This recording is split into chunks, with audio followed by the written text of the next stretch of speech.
All right. Hello, Apparition Luca T. Welcome back to Rose Guns Days.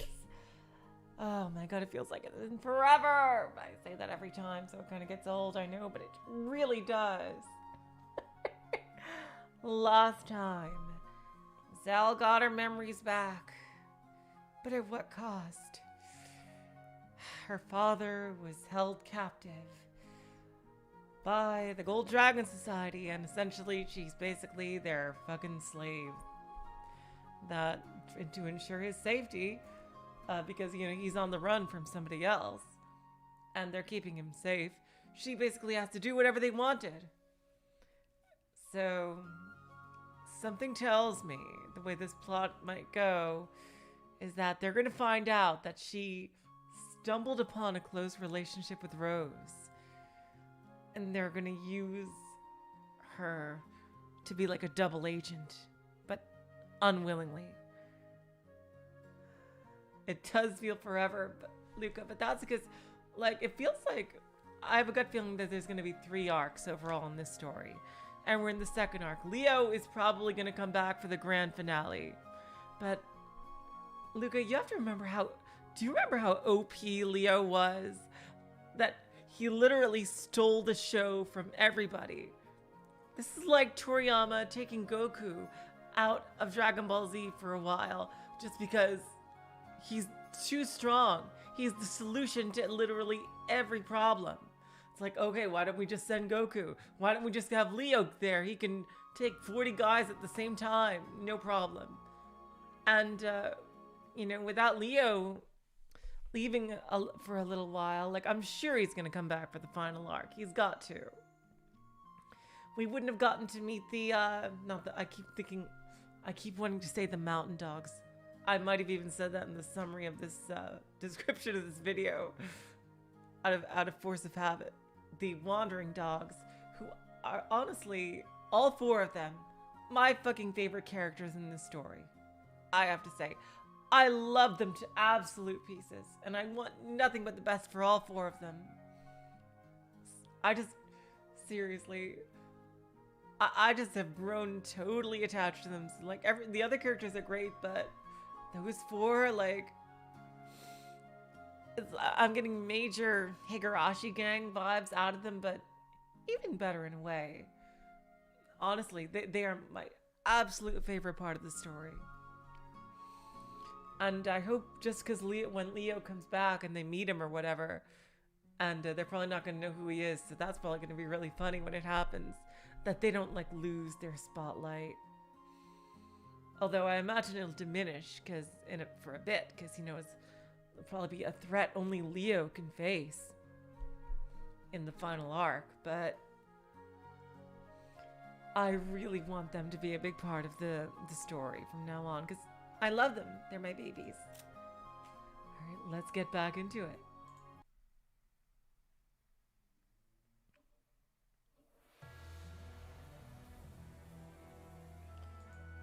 Yeah, we know, God. I really wish it wouldn't save at the previous thing. All right, let's go. Next thingy.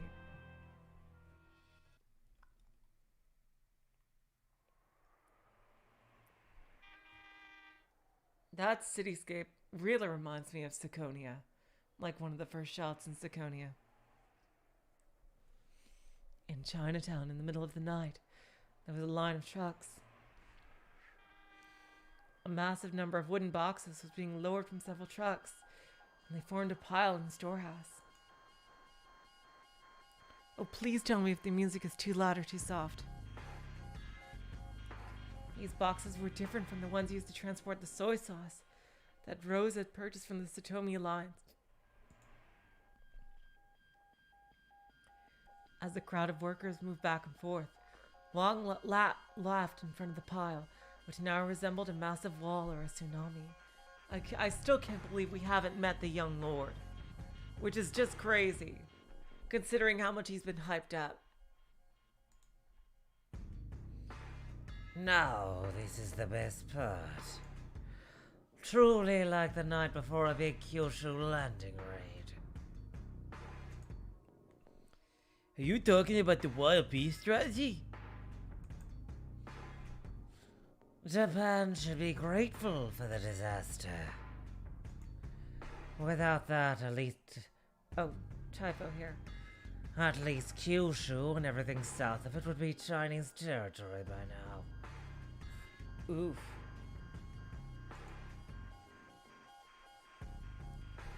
Wong looked at the pile of boxes as though it was a pile of weapons and gunpowder. I mean, after World War II, it would kind of be, it would kind of only be right, I guess, from the Chinese perspective, considering Japan took a giant chunk of China during World War II. It was a valid metaphor. After all, those boxes were certainly filled with shells that'll be fired during the coming war with Primavera. Honored brother. Preparations are proceeding according to your orders. Hey there, little me. Very good, very good. As you can see, we're at the best part. This is what it means to attack.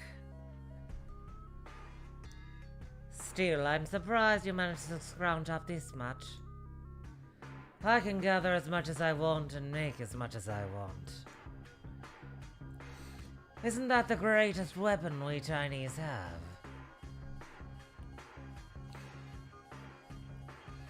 So, this is the way of war in the new era.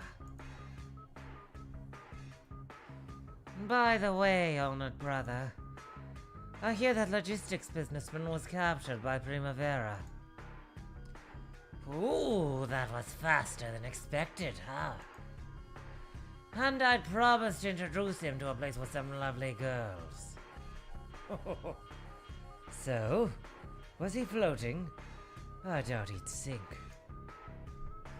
They need to make an example. The Primavera I know wouldn't kill him. Though they might have given him a good scolding. Oh, look what I've done. I'll have to show him a good time one of these days to make up for it.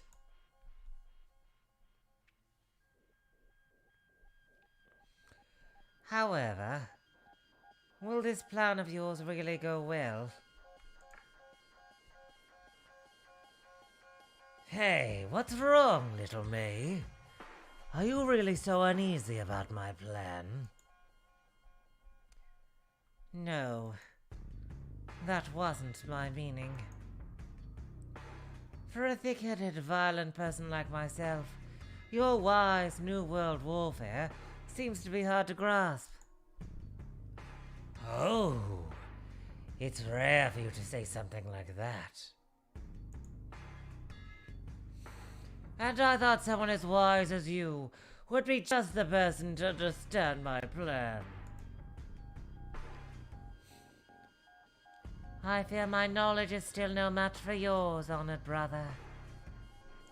Is everybody having an okay time differentiating between their voices? I hope I didn't make them sound too similar. Meiju bowed deeply when he said this, but his gaze was sharp and challenging.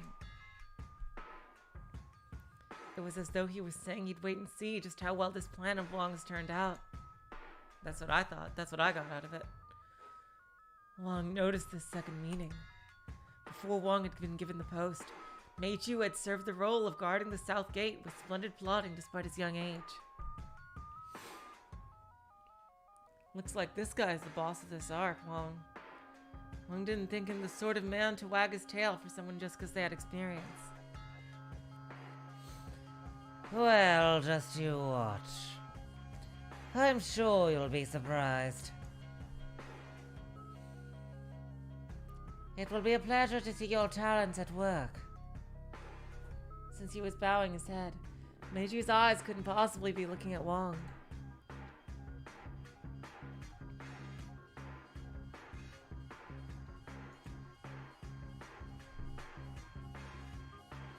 However, both of them were exchanging a challenging gaze without looking at the other. Wong walked away with his subordinates following. After waiting for their backs to disappear from sight, Meiju slowly raised his head. If one thing is certain, it's that someone will be surprised. Honored brother. Let us hope that Primavera is the one. Damn that Wang Yuanhong! Taking control and leaving you out of it, boss. It's obvious he'll take credit if it works well against Primavera, and he'll blame you if it fails. Let's wait and see if his plan goes well. That part included.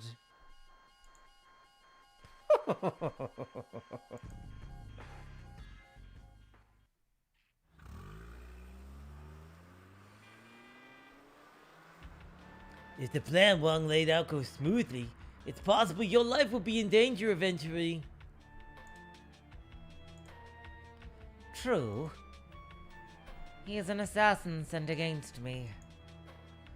As you say, if it goes well, my honored brother will get the credit, and City 23's Chinatown will belong to him. And even if it does fail, it'll provide an excellent excuse to have me purged. No matter what happens, the Council of Elders will gain control of City 23's Chinatown. Someone's gonna go vicious on the Council of Elders. But who? That doesn't seem like Meiju's style. Shouldn't we leak information to Madame Rose? I think the ideal situation for us would be a state where Wang neither wins nor loses against Primavera. That's exactly what I was thinking. Winning and losing is both bad for Meiju, so if we have him tie, he can't take credit or give blame.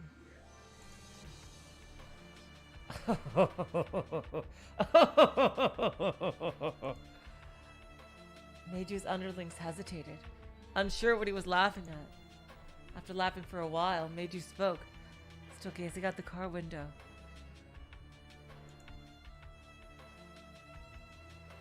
All of you and Wong too. You understand nothing about Primavera. No, about Madame Rose. Even if we didn't stick our necks in, it won't go as my honored brother expects. If you say so, boss. I do say so. I am a super genius. If Meiju, their boss, was purged, then we put in a much worse situation. They'd probably be absorbed by an organization outside the GDS, with their clear career wiped to a blank slate and the treatment they received plummeting as a result. Their fates were tied to Meiju. They couldn't hide their unease at having Wong take control, but they were forced to believe in the unwavering confidence of their boss.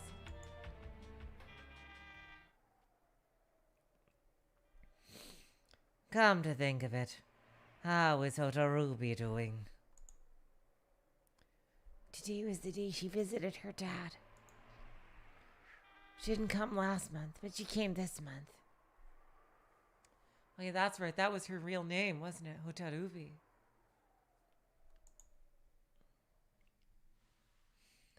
Xiaolan was sitting next to Meiju. This whole time, she had been sitting backwards, looking out for suspicious cars that might be following them. No one had ordered her to do that. As a girl who had survived in the alleys, she was more cautious than a stray cat.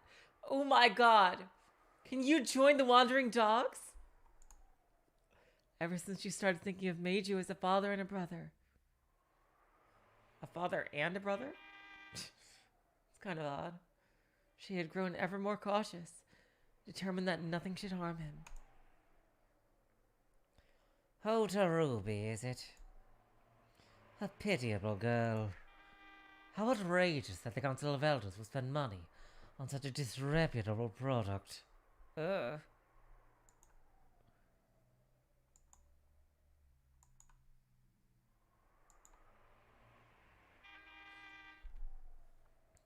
Damn, Meiju, that is cold AF. Xiaolan moved her mouth as though talking quickly, but no sound came out. However, Meiju could instantly tell what she was saying by the movements of her lips. As a person who could read lips, Meiju was capable of communicating with Xiaolan more easily than anyone else, so that's what he was doing before. That's magnificent work. So it would seem she was worth the high price.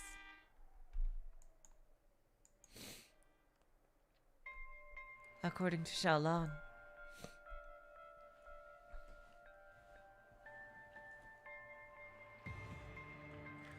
Utarubi had succeeded in achieving repeated success within Primavera, earning the trust of several central figures within it. She had even succeeded in forming personal relationships with Madame Rose, Richard, and Wayne. By Xiaolan's judgment, she might even be recommended to join Madame Rose's personal guard before too long, and that's exactly what fucking happened. Just what do the Council of Elders expect it from? What? They planned this? Very impressive. Holy shit. They fucking planned that? How? Even, I'm guessing her losing her memory wasn't part of the plan. But it happened anyway? Holy fuck.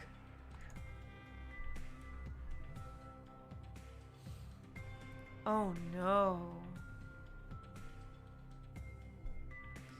Has Utarubi been given any other missions, besides approaching Primavera's inner circle? For now, no.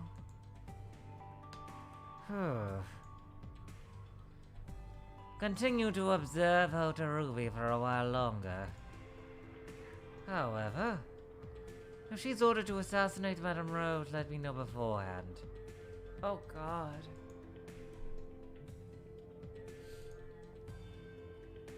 I really want to see Zeld's perspective on all this. Xiaolan wordlessly nodded her head. She felt sorry for Utarubi. As a person who had lived alone in the alleys, she thought Zeld still had it better off to have a living father, even in such sad circumstances. That didn't mean Zeld's grief-stricken sobs failed to tear Xiaolan's heart apart, though.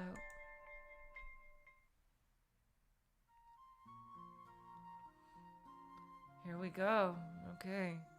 The full story. Utarubi had been purchased by the Council of by the Council of Elders from a different organization.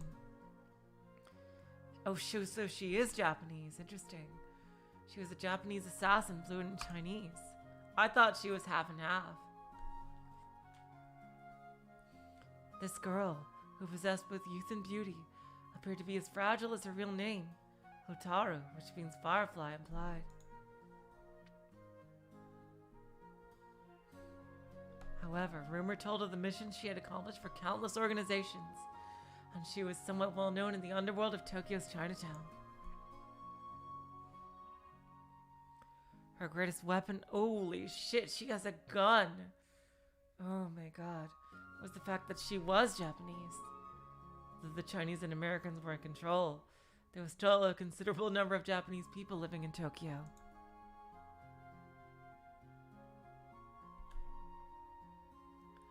American organizations usually didn't exist in Chinese-run districts. In nearly all cases, their business rivals were Japanese groups. There have been many cases of these groups gaining too much power to ignore, like Primavera, becoming a roadblock to Chinese businesses. She's an assassin? That's her true class! Oh my god! Oh my god! Hotaru was an exceptionally skilled assassin, capable of blending in with those groups and using both the weapons of women and death all at once. She's a little too young for that, I think. Oh god.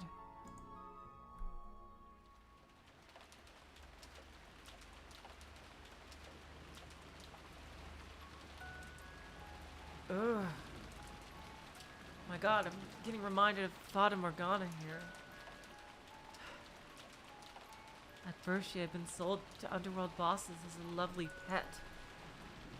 To them, having a more attractive woman as a mistress was a trophy stat. Look at how fucking young she is, you fucking psychos! God! Even among that group, She'd apparently been traded at a very high price. Holy fucking God. Wow.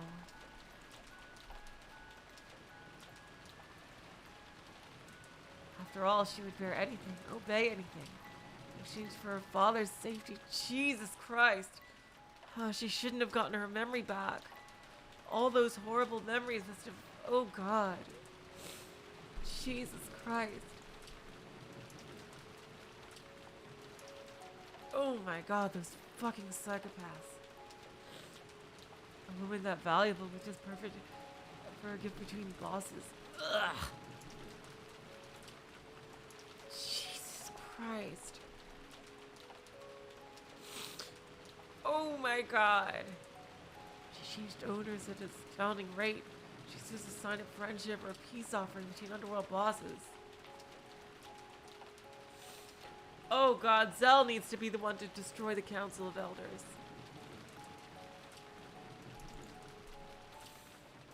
Ugh.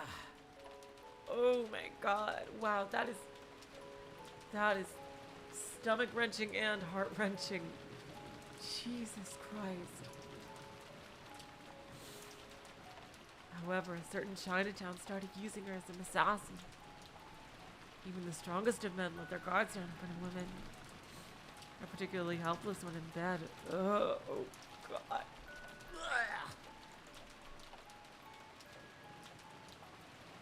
Otaru looked as though she wouldn't hurt a fly. She is so fucking young. I can't believe. Oh God.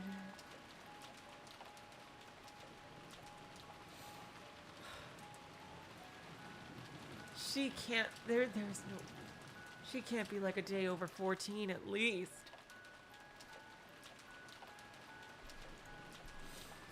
This girl who had been traded as the... What?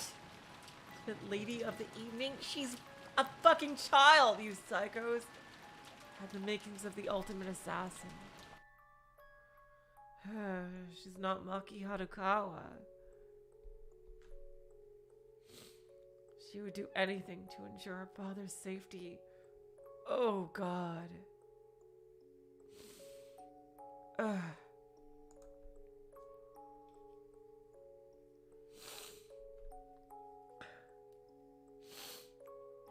This girl, whose body was even owned by others now, didn't hesitate to dirty her own hands with blood. Oh, God. The safety of her father, her last living relative, was guaranteed, and the two of them were given a meal alone once a month. Oh, my God.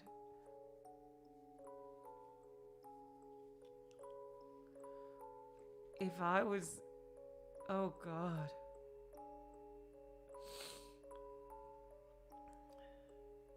Yeah, the game hasn't mentioned her mother. That's true, Luca. The mother probably died, though, I would imagine. In exchange for nothing more than that, she became an assassin.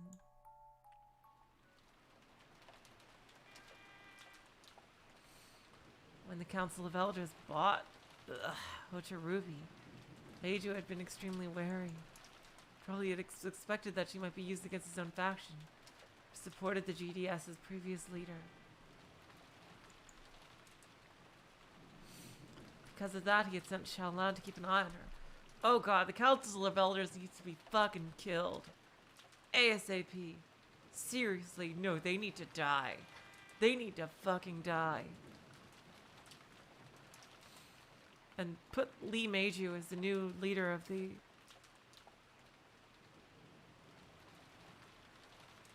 Golden Dragon Society and reform that shit. Oh God. Jeez. She has a freaking Fata Morgana worthy backstory. Fucking hell.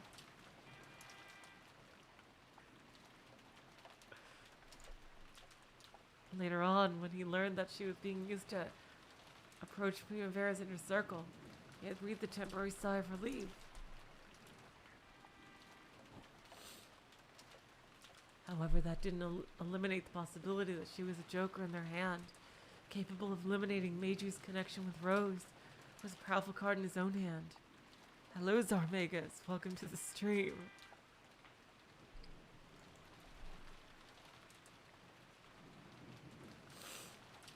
Since Zell belonged to the Council of Elders, Wong was probably one of those holding her leash. Kill him. Kill Wong. And I will not accept, oh, he gets reformed later. No. Fuck that shit. He's a fucking slaver, the lowest of the low. Enabling someone who would see a child as a freaking prostitute. Like, seriously. And the Council of Elders needs to fucking die, too. Jesus Christ.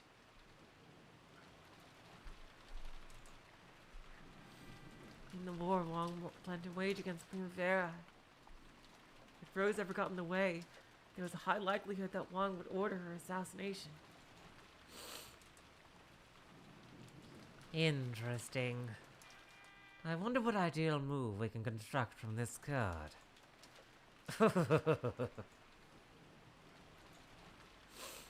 Wow.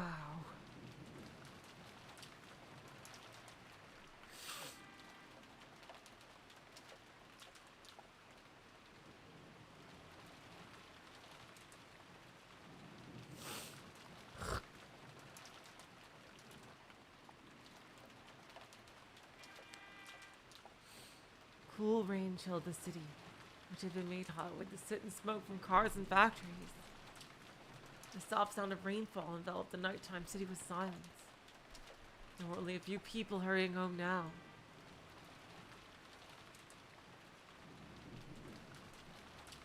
There probably weren't many who'd want to drink and party on a night like this.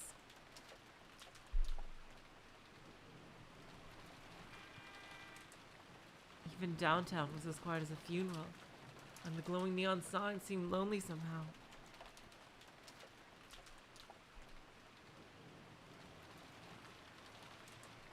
Oh God, Zell. Poor baby, oh my God, jeez. Zell had finally returned to the music shop, and they are not going to be able to cheer her up. Oh God. Then a voice called her from behind her back. It was Charles. Zell! What are you doing walking around this rain without an umbrella? Charles?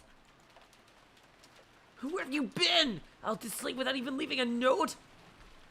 We've all been searching for you, worried about you. Yeah, enough of that for now. Let's get inside, quickly. Nina, bring her a towel, fast. Oh, God. We were so worried about you! Oh, look, you're freezing! Oh, Oliver! Zell's back! Apparently Oliver had also been searching around. Oh, Oliver! Oh my God, he's gonna be worried sick. When Charles yelled out the front door, he came clambering in. Zell! Jeez, you had us so worried. We thought something might have happened to you. You don't look right. Did something happen? Oh, God. No! Sorry for making you worry. My errand dragged on a bit. Sorry. Zell?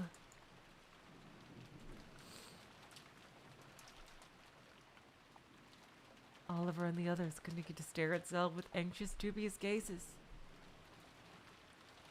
After all, she was obviously not telling the truth. No amount of rain could hide those cheeks, red and swollen with tears. Well, I don't know what happened. But if there's anything we can do to help, feel free to let us know. Okay. Thank you. No matter what happens, we'll always stick by your side, Zell. Oh, God. Oh, my God. god, you're... Wow, with the name Fireflies reminding us of Satoko. And she's just as deadly as Satoko, too. Oh my god, wow. Even though she looks nothing like her.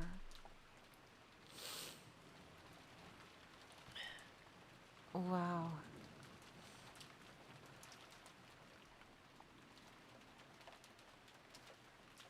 That's a good point, Apparition. If you're worrying about something, talk to us about it whenever you like. Yeah, I am totally getting like a Higurashi group vibe from these four. Really. These are the best fucking characters. We'll definitely be able to support you. Zell? We... So unreliable.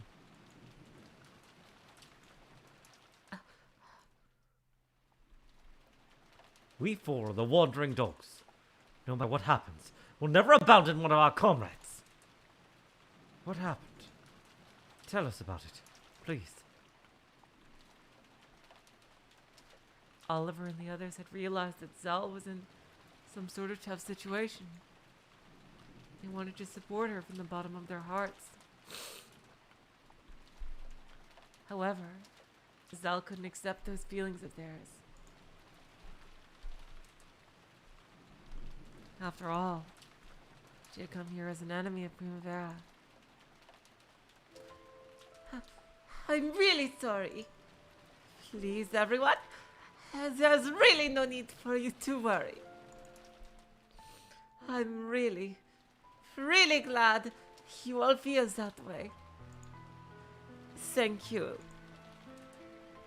I'll definitely be back to normal, starting tomorrow. So, when tomorrow comes, forget the miserable expression I wore tonight. Please. Zell. I'm going to dry my hair. You all get some sleep. Thanks for staying up so late looking for me.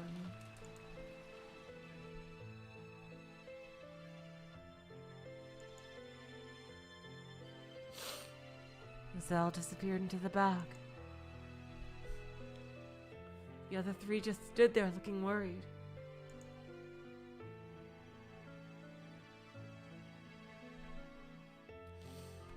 I wonder. Maybe Zell's memory came back. Damn, Charles, you sharp.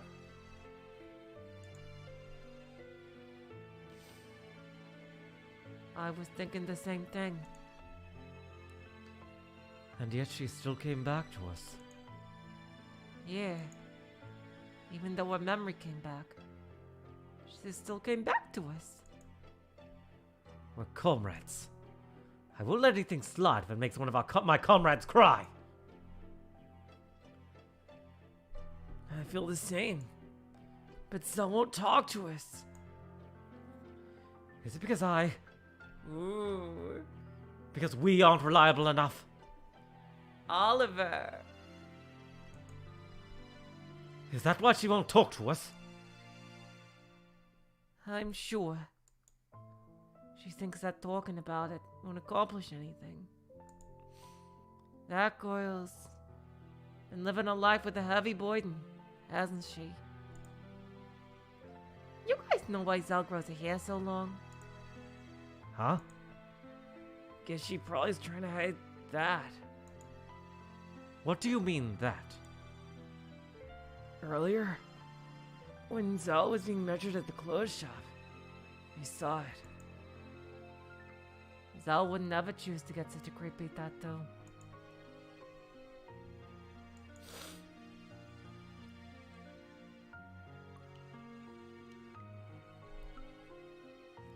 In the shower room, Zell was drying her long hair. Though it was normally so beautiful and elegant, it was now drenched and looked sad. She gathered in front of her and covered it with a towel. On the exposed nape of her neck was a small butterfly-themed tattoo. However, it wasn't the sort of cute imagery a butterfly brings to mind. It was an eerie mark, with human eyes drawn on the butterfly wings that made the viewer's instinctive fear of bugs send chills down their spine. Of course, it was in a place where Zell couldn't see. However, even without seeing it, she could tell its shape just by tracing her finger across it. She couldn't forget the pain of the needle even if she wanted to.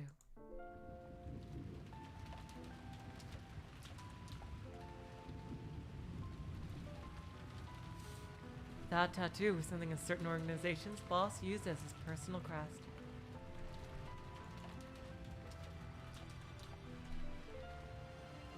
He built a harem out of beautiful women he had obtained the spoils of war. He satisfied his petty desire to monopolize by giving them this tattoo.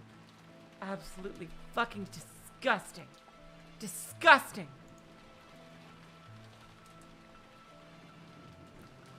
Originally, those butterflies were to be engraved all over Zell's back.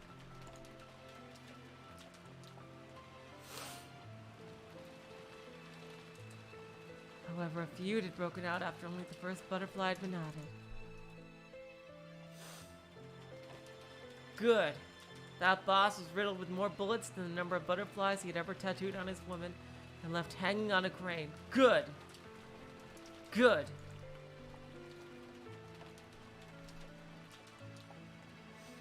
Because her master had died and her owner had changed. Ugh. She was able to escape with only a single tattoo.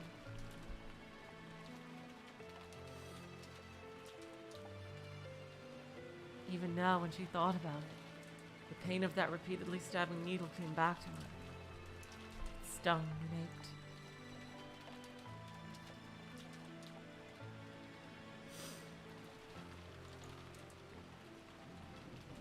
It wasn't just the pain of the needle. The kind consideration showed by all the wandering dogs tormented her like a needle. I'm sorry, everyone. I'm not really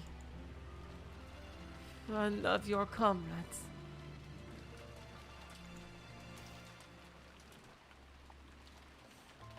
I'm sorry.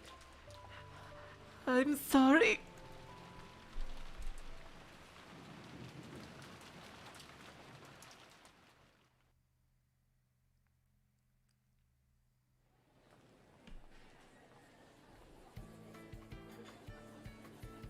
Oh god, that.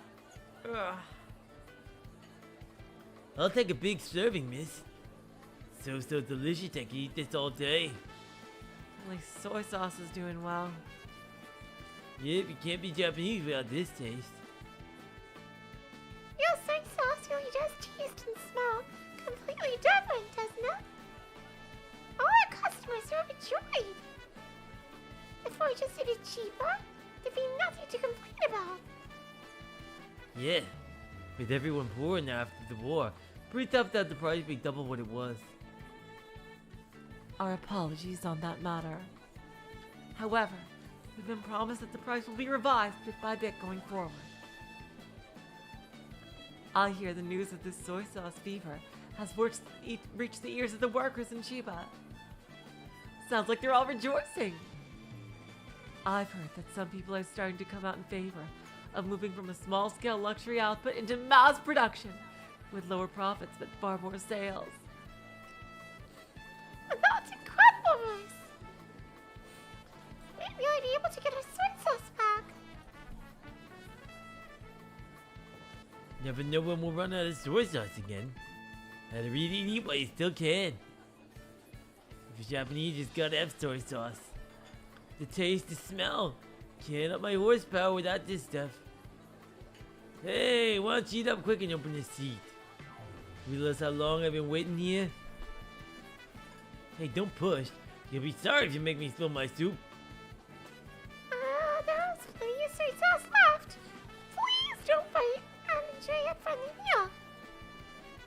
I'm sorry, everyone, but soy sauce stocks around here are gonna get bigger and bigger going forward. more soy sauce you all buy, the more will get distributed. I ask that you all help support soy sauce. We're counting on you. Hey, is that Madame Rose? No way, it's Madame Rose! Oh, Since she had few guards with her and it was dinner time, no one realized she was there. However, once the first person spotted her, it was a whole different story. Men across the restaurant excitedly rose to their feet. It was like a popular rock star had been sitting among them.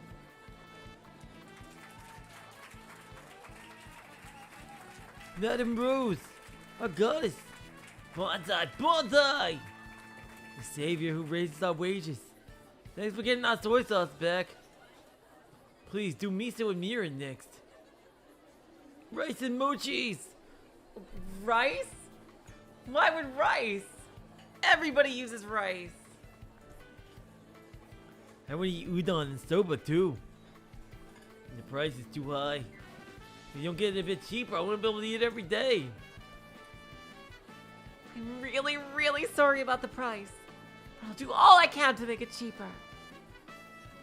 The more you all use soy sauce, like you're doing now, the cheaper we'll be able to get it. Let's all protect our food culture together.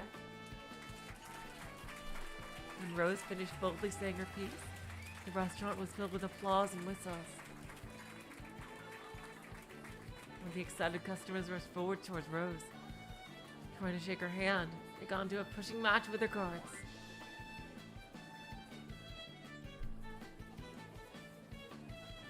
Madam, your car has arrived. It's time for Rose to go to work. Everyone, please give her the room to move. After somehow managing to split the excited crowd, Rose's group left. All the people forgot about eating and sent Rose off with 3 cheers. Outside, a line of luxury cars was already waiting for them.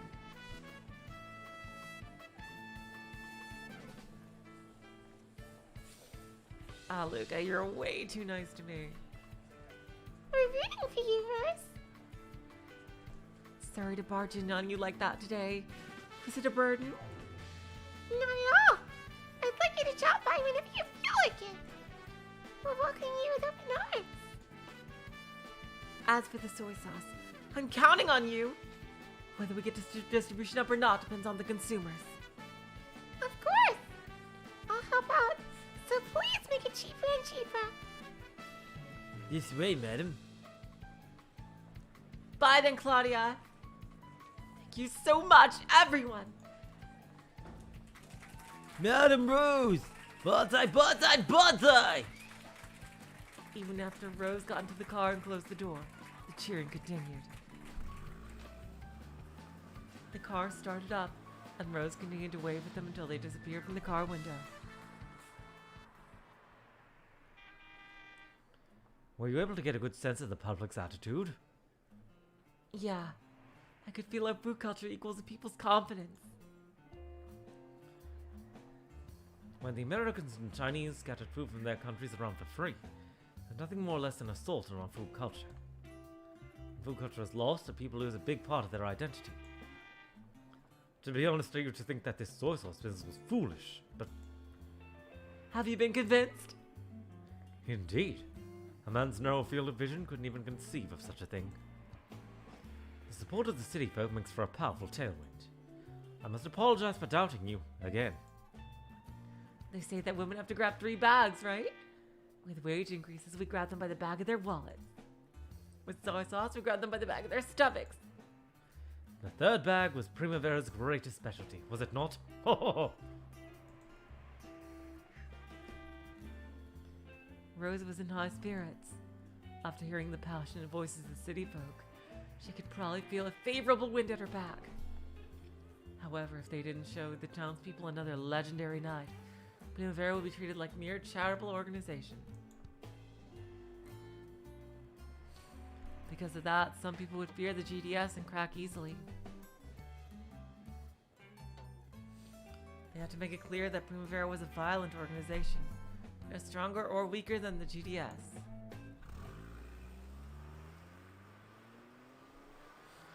would only be possible to carry out Rose's ideals if they preserved their position as conquerors of the underworld, earning both fear and respect. Just once, for the time being, they needed to convince the city folk that Primavera was a massive, violent organization. Richard had been worrying over the right timing to discuss this with Rose. However, perhaps today's talk would be a perfect opportunity. Still, I'm glad Meiju-san's safe. Though I am a bit worried about this person he supposedly wants to introduce us to. After being completely unable to contact Lee Meiju, he had suddenly contacted them. Judging by his behavior during the feud with Caleb, Meiju tended to break contact when it was inconvenient for him. Since word had suddenly come from him, probably meant that, while it was sudden for Primavera, Meiju's side had just finished preparing for something.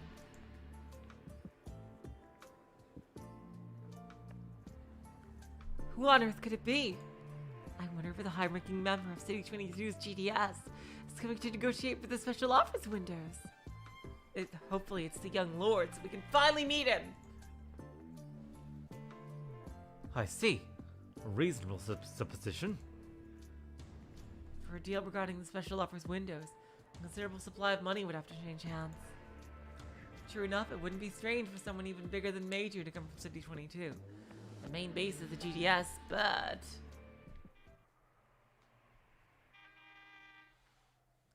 the GDS had been behind the recent embezzlement case. If they decided to enter negotiations for the special offers windows, they would have sent orders to City 23 telling their men to refrain from such actions. In any event, we had better not let our guards down.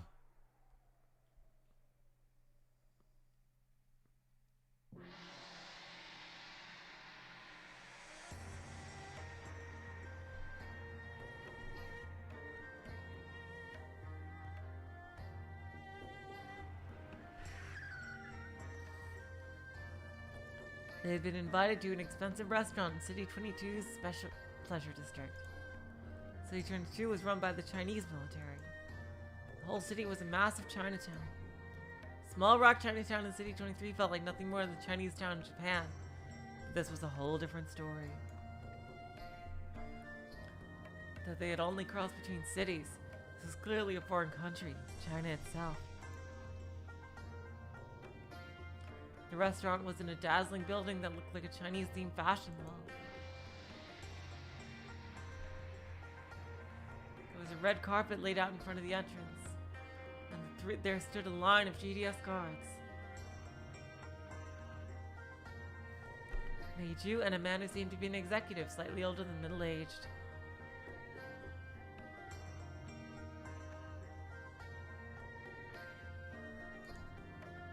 You know, I always had to wonder if it's called the Golden Dragon Society, how come the embroidered dragon on their jackets is red? When Rose and Richard got out of the car, the man held out a hand with a big smile.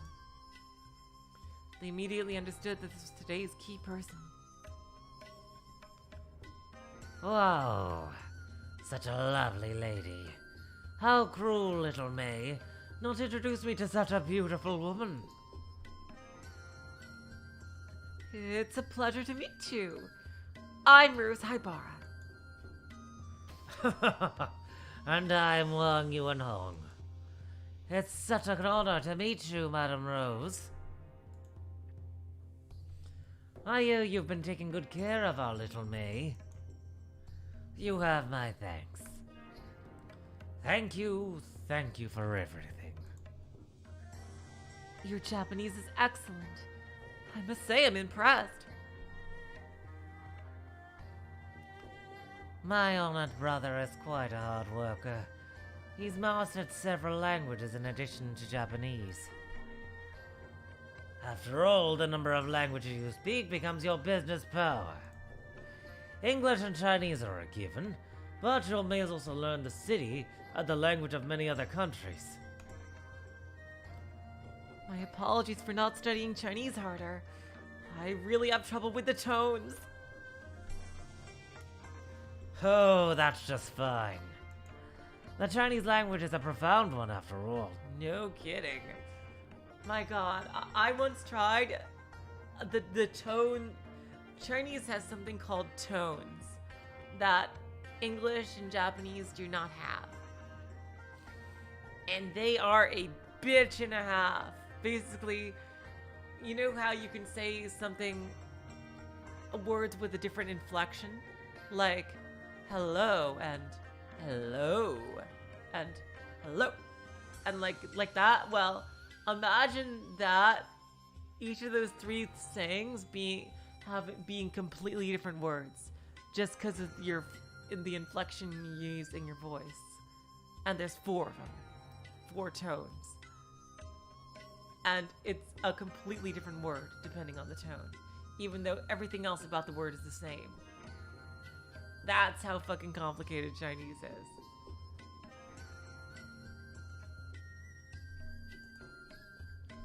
But I'm sure one as clever as you could master it in no time.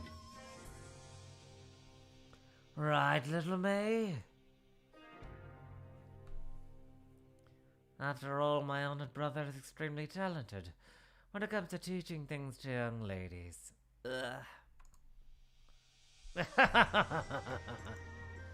Ah, this guy. Allow me to introduce this man. This is Richard Mayogi-kun, who serves as my advisor.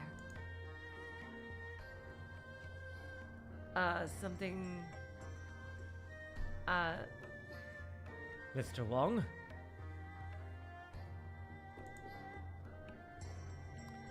Something Nin. I and you saying. I could somewhat translate if it was written in pinyin, because I do know some words in pinyin. I know wo is I and ni is you, but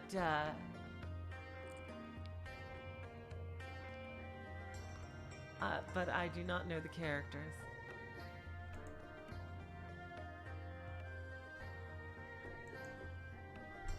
His flippant attitude made him seem like a mere energetic lecher. However, Richard already knew that this was the man who had caused a massive soy sauce embezzlement incident by buying off the distributors.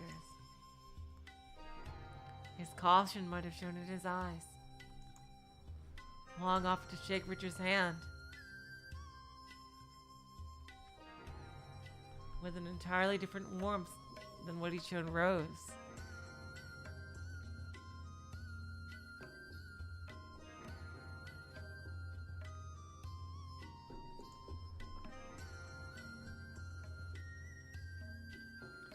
A pleasure.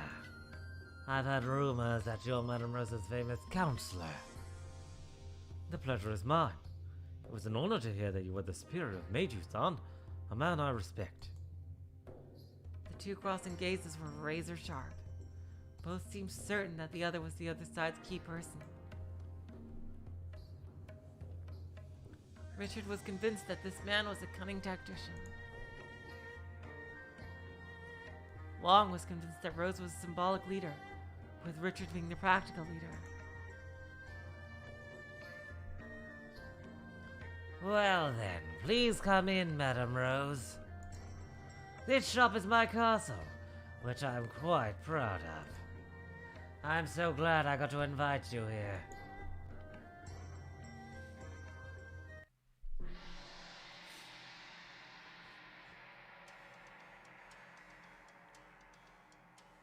After taking Rose's hand, Wong led everyone inside the majestic double doors.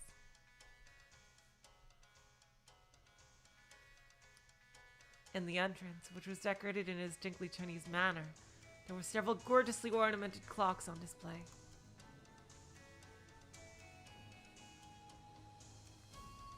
Hello, Guppy Force. Welcome to the stream. It left an impression far greater than one would expect from the entrance to a restaurant. You did, but that's okay. It was only 2 lines. Thank you, Guppy Force, though. Something more like a small but dignified museum.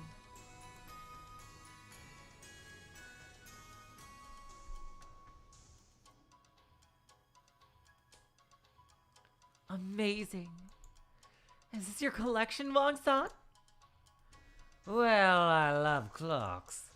For some reason, that distinctive sound ticking the seconds away has always held my heart captive. An intriguing hobby. Not only are these all gorgeous, but they're splendid rarities overflowing with history. The ticking of time has no relation to one's rank. It ticks the same for nobles and commoners. If you put it that way, clocks are proof that all people are equal. Oh, that was Richard. God damn it. If you put it that way, it is proof that if you put it that way, clocks are proof that all people are equal. And that is something I find somewhat frustrating. Frustrating? Oh, thank you, Guppy Force. Basically, what was happening with the Chinese before was that Richard used a very formal, fancy greeting in Chinese, and Wong was very impressed by that. Thank you for the explanation. Frustrating? Regardless of whether one studies hard and works hard, or does nothing and is satisfied with laziness, time passes the same for us all, doesn't it not? I'm not satisfied with that.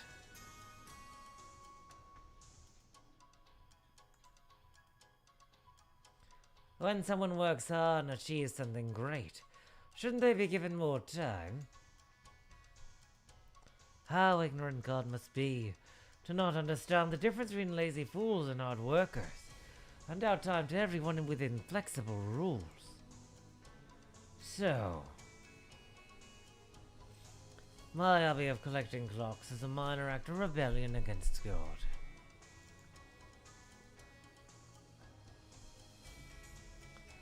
A man like me, who has worked twice as hard as the average person, should have the right to buy time when the money is saved up as a result of his efforts. You see? I think there was a movie about that, actually.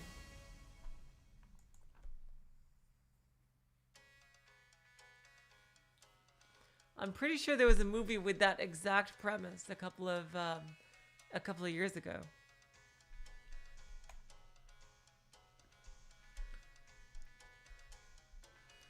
If money could buy time, a romantic notion.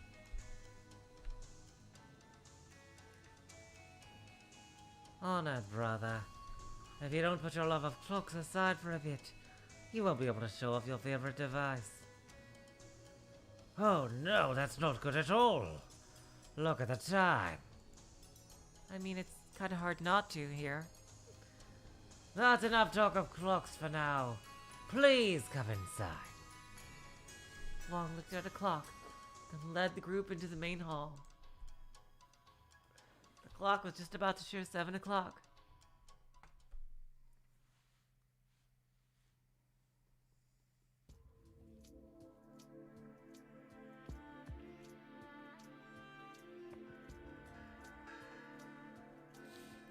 The massive, well-hole-style entrance hall was decorated with elegant ornaments and lit with a refined dim glow. A grand piano for live performances made the room look even fancier.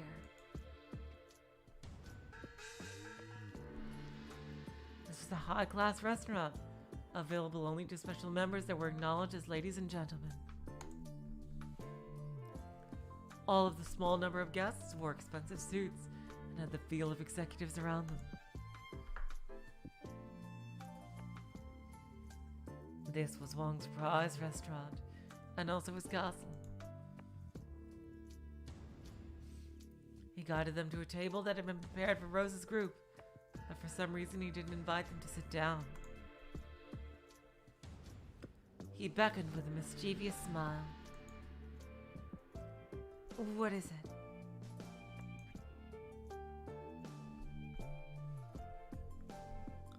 Wong stood in front of an extravagantly decorated cabinet, with 2 doors opening from the center.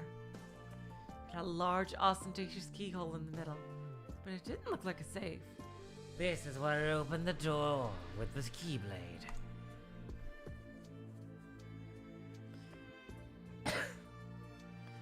I can always make sure the Heartless won't come through. It felt more like a treasure box to hold a prized possession.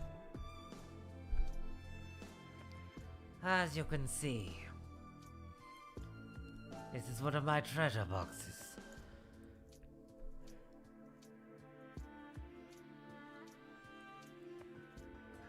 It holds alcohol from across the world, the sort just perfect for dinner on a splendid day. And is that the key to this alcohol treasure box? It does look like a keyblade.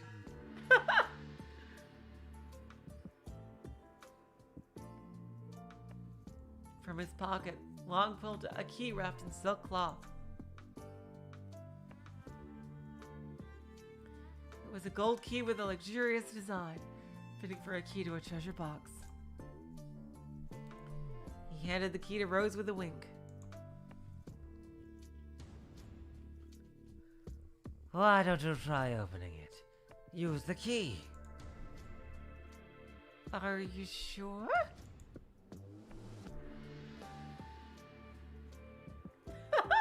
You're running out of first seal. Oh my god, apparition. Rose took the key and nervously put it in the keyhole. However, no matter which way she turned it, it didn't budge. I guess you gotta do something else besides.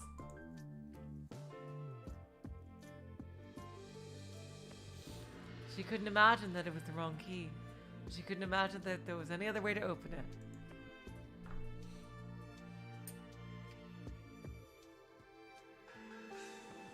With a puzzled expression, Rose gave up and shrugged.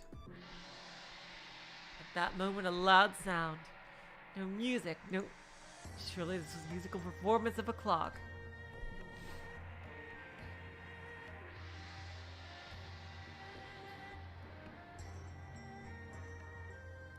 The clocks on display throughout the restaurant pointed their hour and minute hands straight up and began playing music to announce the hour. Several sounds and bits of music mixed together, so you couldn't pick out any single one, but it was impressive in a way that was hard to describe. Rose-san, try using the key once more. Huh? Again? Quickly now. Have all the clocks finished their chorus? How does that work for such a small box? It's like a timed lock, but... mechanical?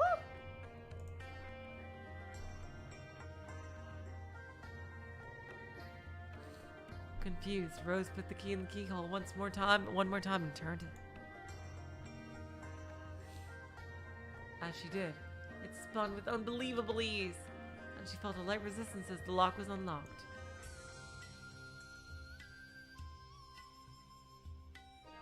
It's unlocked! Oh, now this is odd. Interesting, isn't it? It's my honored brother's favorite device.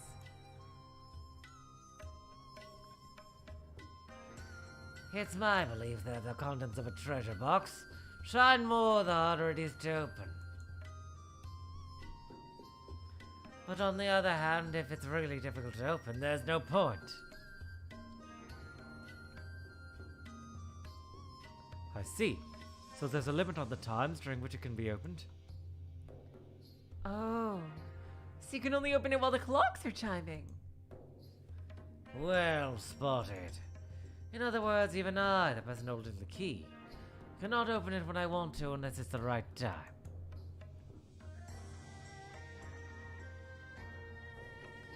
I think this is probably the same spark that makes the girls of Club Primavera shine so brightly. You can't see them all the time. The frustration of not being able to see them when you want them to. Yes, yes! Man is a lewd animal. If they could see those women all the time, they would lose their charm. The thought of lovers only being able to meet in secret for a limited time sounds romantic. Okay, that's enough showing off my devices. Now let's move to showing off the important thing, what's inside. Come now, Madame Rose. From which bottle shall we partake? My first service to my guests is to always let them choose.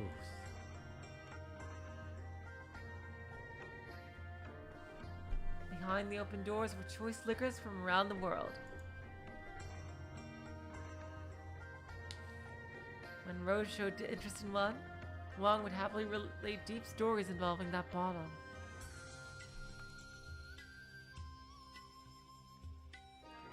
This continued until Rose finished selecting bottles and tasting them.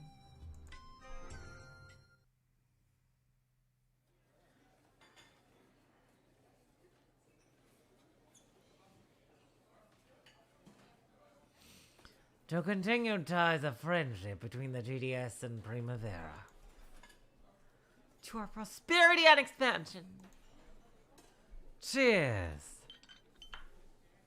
They all clinked their glasses together and were welcomed by applauding waiters and a piano performance. Then, amidst a peaceful atmosphere, the curtain rose on Primavera's meal with the GDS.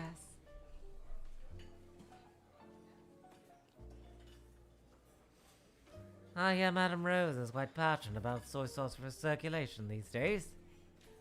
The tradition of Japanese-style soy sauce started with Hishio in China in the 5th century by the Western calendar, and was later developed into a uniquely Japanese product. Even the drops of the Japanese soul can be traced back to Chinese culture.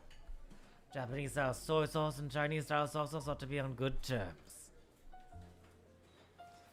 Our chefs have exercised their talents today, using the roots of Japanese soy sauce as a theme. I hope that you enjoy it.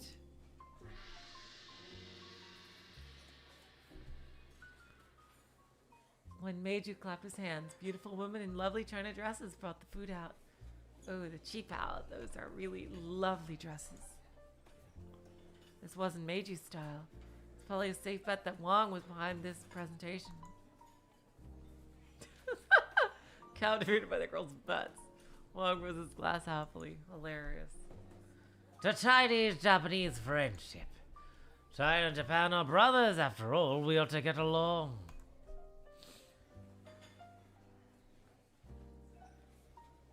The Chinese certainly don't despise the Japanese anymore. Dang. This is clearly an alternate universe. The Second Sino-Japanese War was nothing more than a fight between brothers. Wow, that is a bald-faced lie. The Japanese did, like, some horrible-ass war crimes to the Chinese.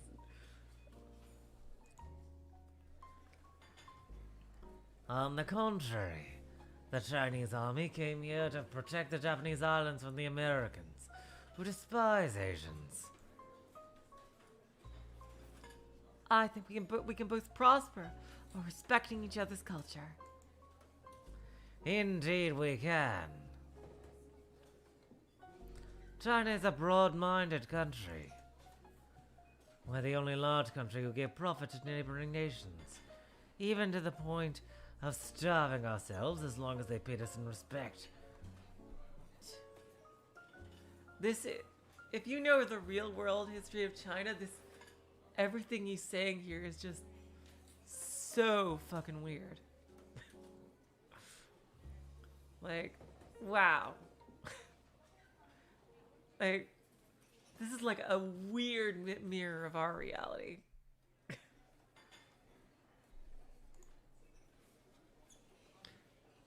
Are you referring to Imperial Chinese tribute? In Japan, they also called it envoy to the Sui, an envoy to the Tang.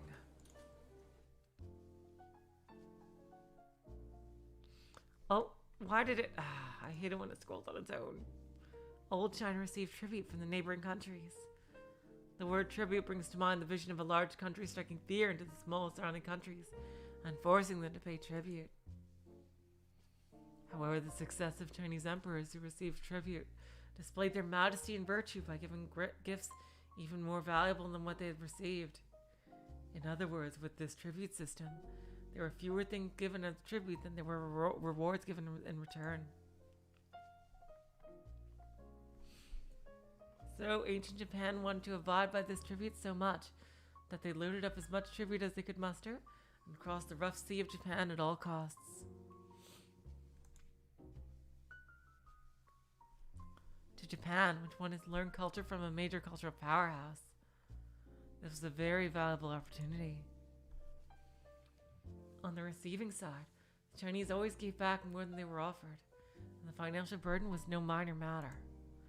However, they were so determined not to refuse the respect for China that was being shown to them that they returned more than they were given, even if it hurt them.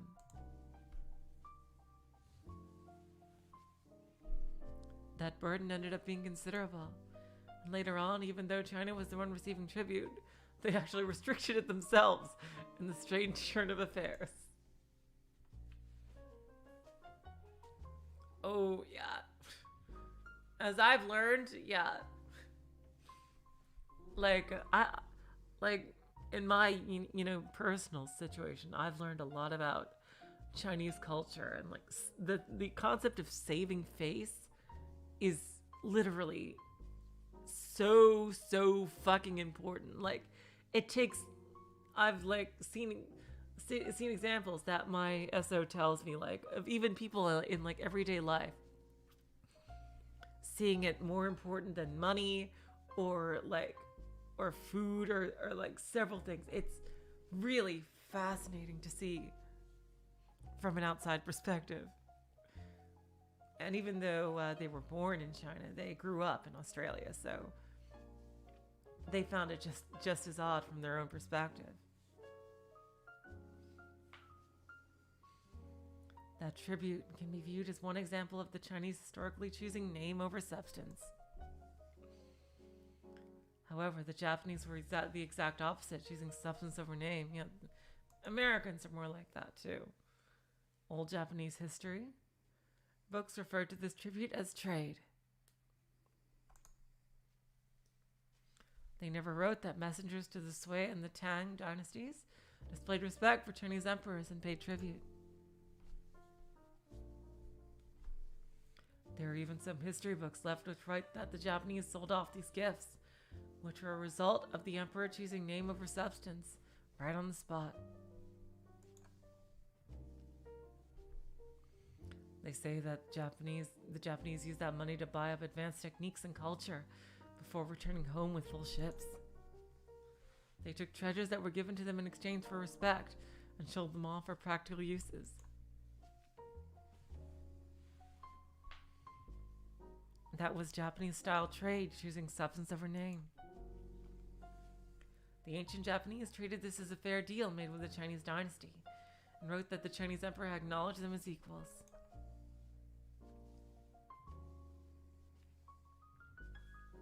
This didn't amuse the Chinese, who had abandoned substance for name.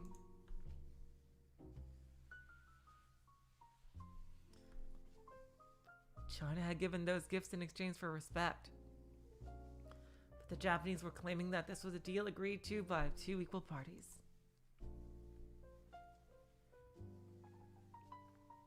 To the era of Himiko. Damn. That is ancient history. The countless differences between Chinese and Japanese understandings of history go all the way back to the era of Himiko, when tribute was taking place. As a side note, at this time, the GHQ was compiling material for Japanese history textbooks, intending to correct them. People take respect very seriously. Madame Rose shows a lot of respect for the GDS. Of course, I'm always looking up to you, as another organization working to protect its countrymen. I'm sure we can coexist as good neighbors. Ah!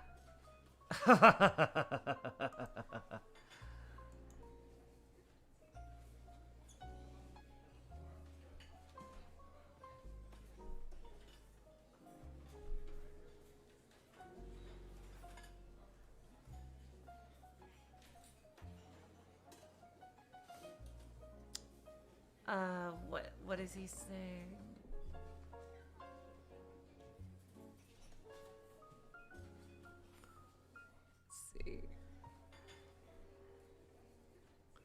Oh, thank you, Guppy Force.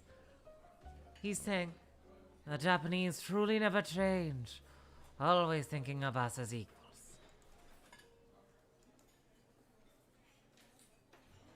ooh, Richard. Yeah, that's right. Richard speaks Chinese. Did he forget that?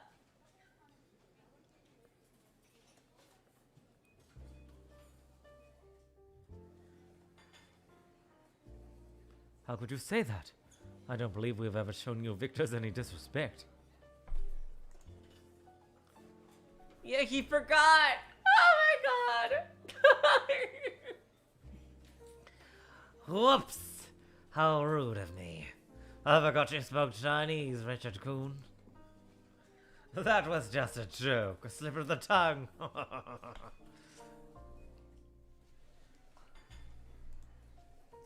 Forgive me, forgive me. Yep, that's the thing. A lot of villains in Wuxia and Shansha do. What they actually said was unclear. But going by appearances, Wong had probably said something sarcastic and Richard heard it. Wong seemed to be affable, but of course, that probably wasn't all there was to it. If y'all are ever interested in any Wuxia Shansha series, which there are some that are very, very good. I loved some that I absolutely loved were the newest version of a series called Heaven Sword and Dragon Saber, and Love and Redemption was probably the best Shansha I've ever seen. It used a lot of familiar tropes, but it just, to someone who's familiar with the genre, but damn, they flipped a lot of them on their head, and it was so cool. The fights were amazing. The love story and the overall story was incredible. Like they did the gods and the demons really well, and it just so cool. Love and Redemption was fan-fucking-tastic. And the newest version of Heaven Sword Dragon Saber, that was so good. Anyway, I'm sorry. I hardly ever get the opportunity to talk about things like this, and like so few people know about it. So I don't know. If you're ever interested, you might be able to maybe one day give it a look. After a brief, uncomfortable silence, this farce of a meal ended, and they finally moved on to the main topic. I invited you here today for a clear reason.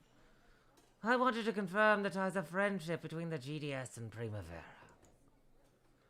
I ask that you remember the war from 1 year ago. When you rose up against Father Caleb, I believe the GDS gave you support for free. We're deeply grateful for that. Ever since then, we have believed that the GDS and Primavera were in a friendly relationship. Ooh, he's gonna talk about the union organization.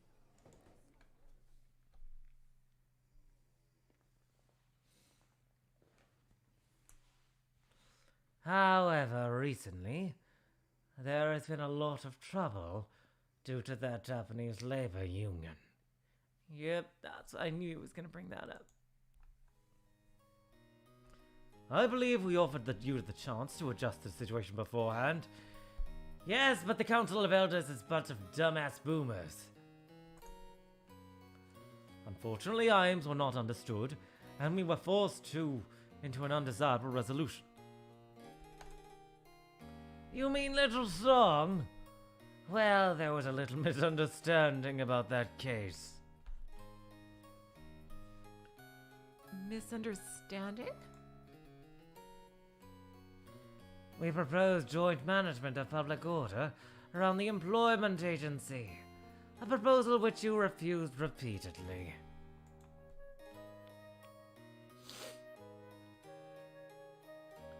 As a result, there were repeated cases of Chinese men having jobs forcibly stolen from them by violent Japanese men in the front of the employment agency. That's the first I've heard of this. Please don't play dumb. So, after being roughed up by the Japanese, they came crying to Little Song. Little Song's a nice guy. He's the sort who couldn't bear to leave them to suffer. The backdoor employment agency incident happened because Primavera refused to allow joint management around the employment agency. That was Wong's claim. Anyway, we've continued to suffer greatly because of you. The Council of Elders even proposing ridiculous things, like saying we should declare war on Primavera to break out of this situation. Can you believe that? I think that's nonsense. There's nothing to gain from fighting Primavera. We agree with that. We have nothing to gain from fighting the GDS. Still, you're the ones actually attacking us, aren't you? It's not like we ever intended to. We've suffered greatly because of your influence.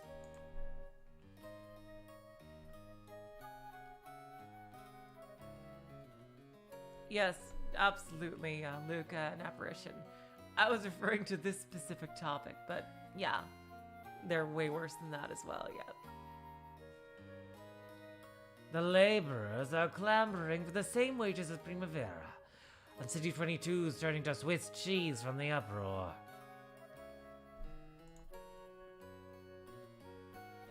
All over the place, we have laborer boycotts, sabotage, demonstrations, violence, and theft taking place. The financial loss caused by that has been immense.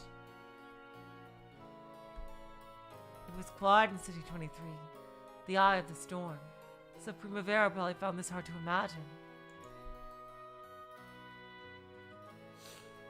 However, massive disturbances were being stirred up in the surrounding cities.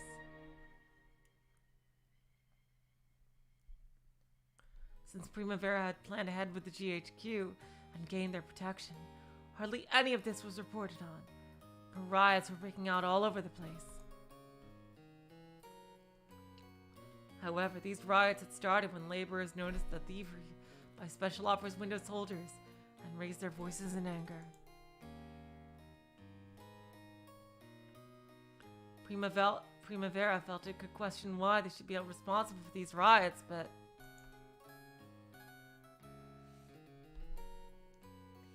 to the GDS, which is responsible for maintaining public order in City 22, there could be no greater breach of trust. If trust in us wavers, the hearts of the people will be thrown into chaos. Several incidents caused by this have already been reported to us. This is all your responsibility.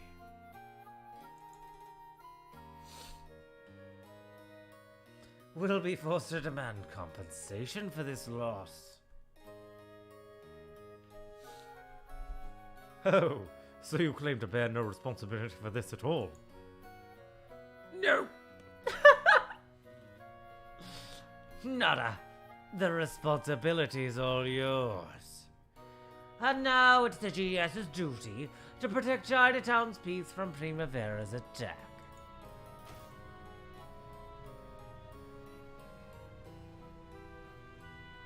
At this rate, there'll be war! he is, wow. He is an incredible slimeball villain. Like, oh my god. He reminds me of like the corrupt officials I see in Wuxia and Shansha. Like he's following that exact playbook. It's incredible. I wonder like what kind of research Ryukishi did for this.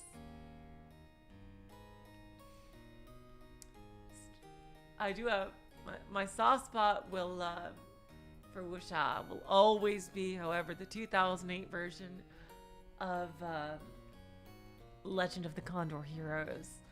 There is no other Huang Rong but Ariel Lin in my eyes. Seriously.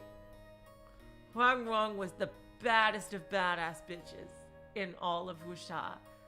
Like, there is no other. And I'm just reminded, like, of like the people they took on in that show, and like, I've seen some clips of other versions of Huang Rong, but nobody was better than Ariel Lin in that as Huang Rong. She fit her so perfectly. And now I'm talking about things that literally nobody watching this knows about. Again, I'm sorry. A war that neither side wants will break out. What a tragedy.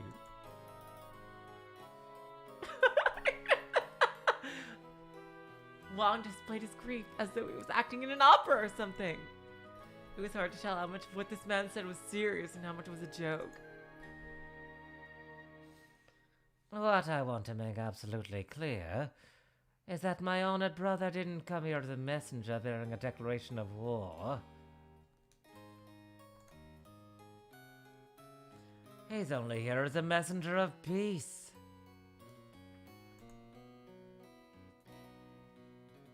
That's right. I came as a hero of peace to make friendship between Chinese and Japanese a reality. At this rate, there will be war. But in times like this, as the Japanese saying goes, rain strengthens the ground. To avoid war on both sides, we should display our friendship and get along. At least, that's my theory. I'm all for that. I'm glad Guppy Force. That's how I was trying to play it, so. He is, damn, wow. He is a fantastic villain. Completely different from Caleb in a really good way. I didn't know what to think of him before, but now he has definitely moved up the character rankings.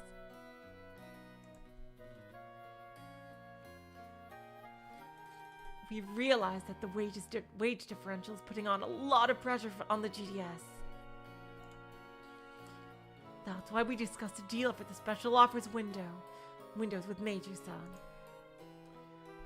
Oh, you mean that Chinese labor union you proposed? Hello, Mystery Theater. Welcome to the stream.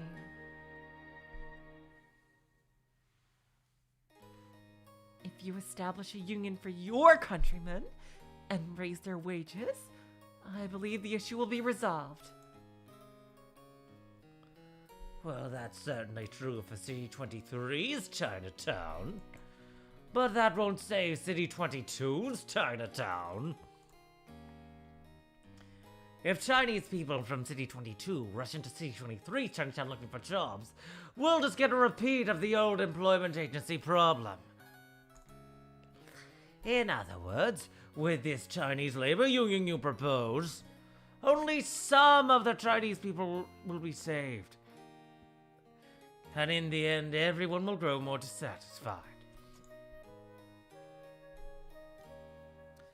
Are you sure this isn't a trap to create unrest in Chinatown? You see, we might suspect something of the sort. That's not why we proposed it. Primavera had been negotiating with Meiju as the leader of City 23's Chinatown. However, from the GDS's perspective, both City 22's and City 23's Chinatowns were their turf. They couldn't possibly afford to treat their countrymen in City 23 well, while forcing low wages on their countrymen in City 22.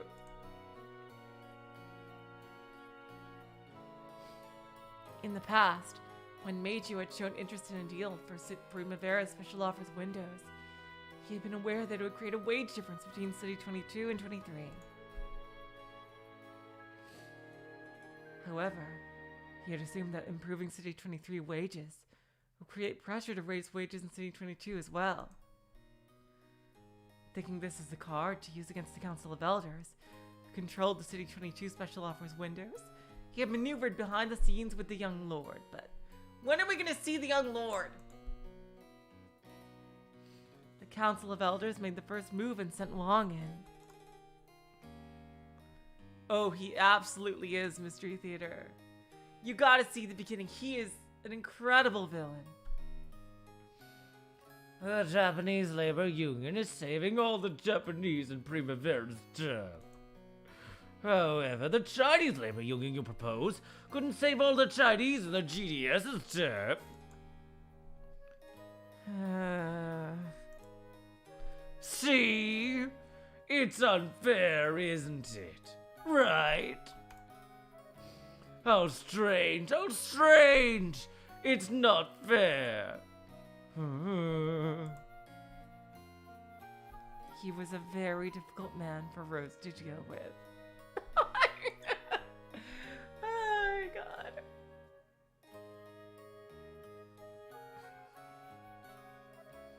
Even though this was supposed to be a serious contest, he made it seem like he was a flippant drunk playing around. Richard, intent on not getting sucked into his opponent's ring, spoke a bit more sharply than before. Forgive me, but I believe we're straying slightly from the point. Oh, you think so? I sure wish you'd point out what you mean. We have done nothing but obtain the City 23 special offers windows, and within the scope of that privilege, return those profits to our countrymen.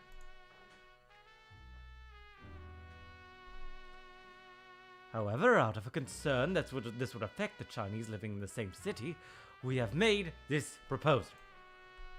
The topic of this discussion is the City 23 special offers windows, not City 22, not City 21, but City 23. We are in no position to comment on City 22 special offers windows. We do this out of respect for those who hold City 22 special offers windows. See what I did there? Richard Kuhn. Oh, forgive my rudeness.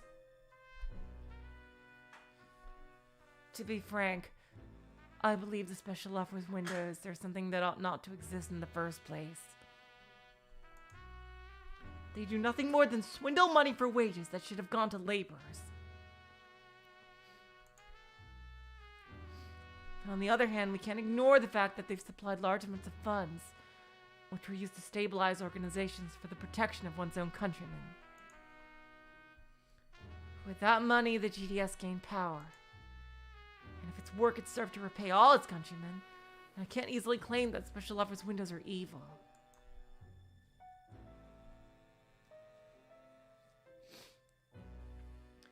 However, at the moment, both we and the GDS have firmly solidified our bases. Don't you think it's about time for the special offers windows to finish serving their purpose? Isn't that just Primavera's opinion? But that's just your opinion, man. You're free to follow that ideal whether it's within the scope of the special offers windows you hold. But such brazen interventionism to try and force those views on the GDS as well. You realize it's fair game to interpret that as an attack, don't you?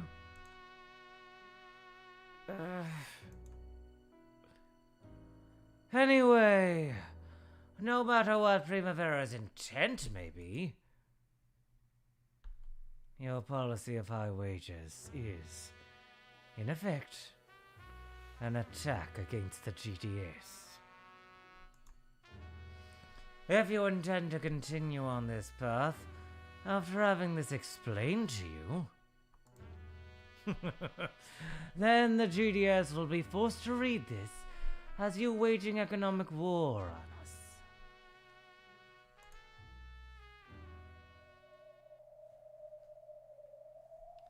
Rose-san, an attack isn't determined by the one initiating it. It begins from the claims of the one receiving it. I'm fully aware that you are a lady worthy of respect with a beautiful heart. However, regardless of what your intentions are, there are some things that people will interpret as attacks. I ask that you remember this.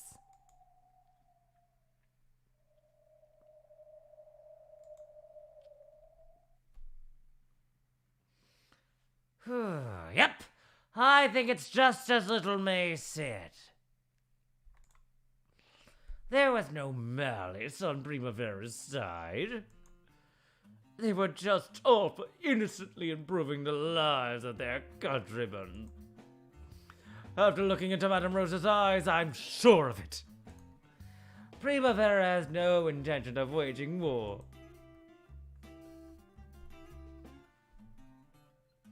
Wong, whose words had been sharply critical until now, suddenly switched to a warm expression.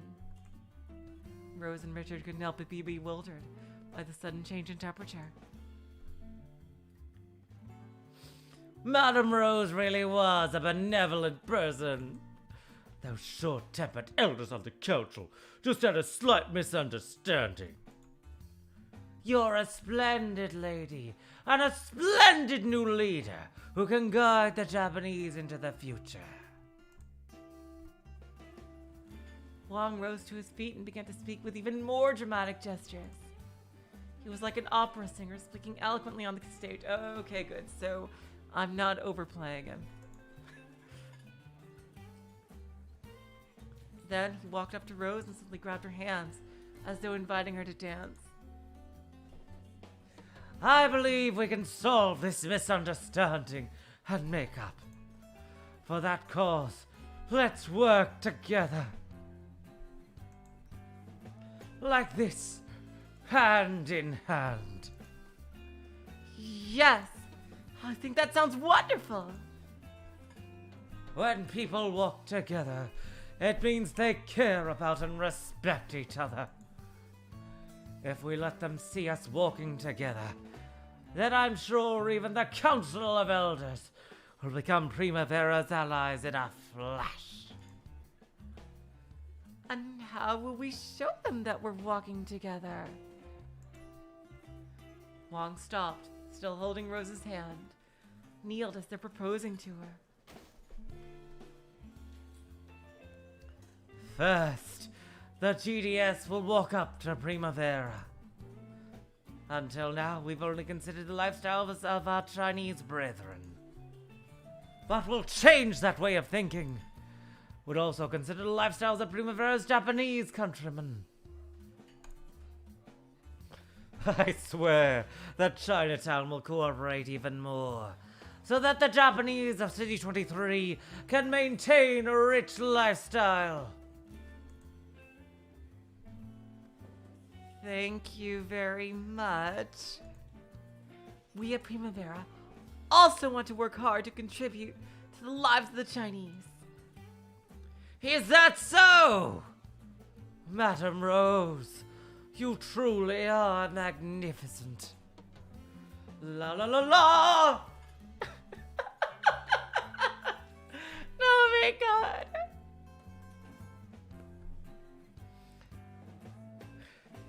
If you can show that you're walking alongside us in a visible way, you'll win over the Council of Elders in no time. My god. Rose, you can't be taking this guy seriously. He is clearly being sarcastic. In what sort of visible way? By showing through your attitude that you're willing to resolve this problem with respect for us. Attitude?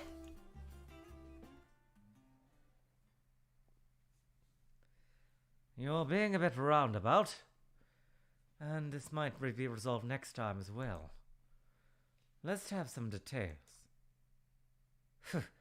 You do love being direct, Richard-san. This strange farce has continued so long that even Madame Rose is flustered. Let's get to the point. Sounds like that GDS wants either war or submission. What do you want us to do for the latter case? Huh? You really do stick your knife straight to the core? If you aren't a bit more roundabout, you'll not be able to marry a girl. Girls just hate it when you go straight to the point with no foreplay. I mean, only in sex. Oh, if you're already married, my apologies.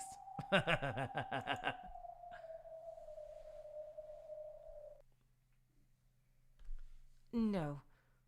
I'd like to ask the same question. And, Mr. Wong, that, with all due respect, that only applies about sex. Wong-san, I realize that you're aiming for either war or submission. However, neither of us wishes for war. Speak for yourself. Is there anything I'm misunderstanding? Oh, you are correct. This is the same as the old tribute. If you display respect, we will give you even more in return.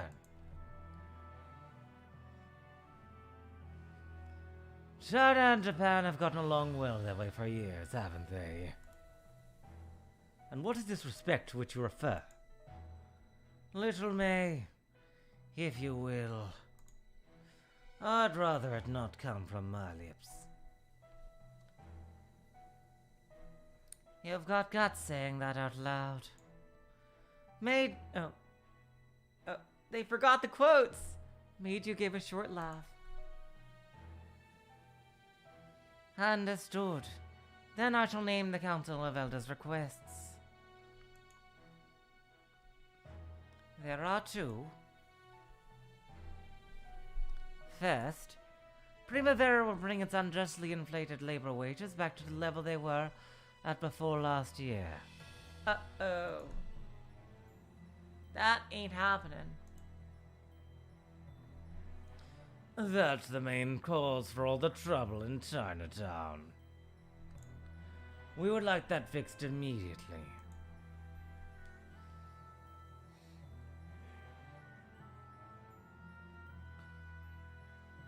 And the second? Second, we want you to immediately transfer 30% of City 23 special office windows to us, without compensation, as a sign of friendship. Damn, that sucks. So only they get the low prices? Wow.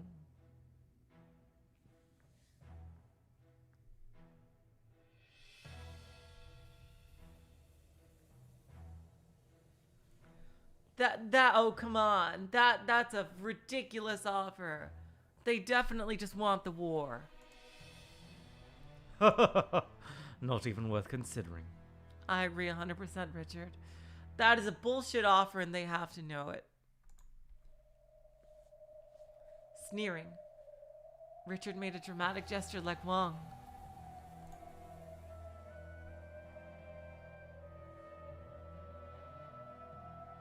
Oh, that's true, Guppy Forest. They're being greedy ass bastards. They're not even gonna pass it on the wages to the laborers for them. They are truly despicable in every sense of the word.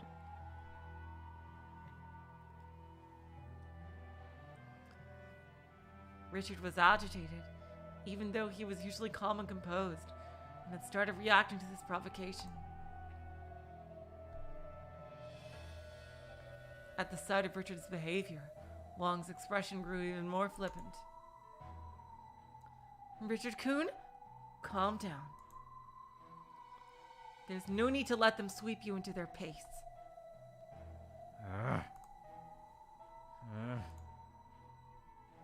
Richard took a sip of water to cool his burning body. Rose was starting to catch on. This was probably the technique Wong used to negotiate.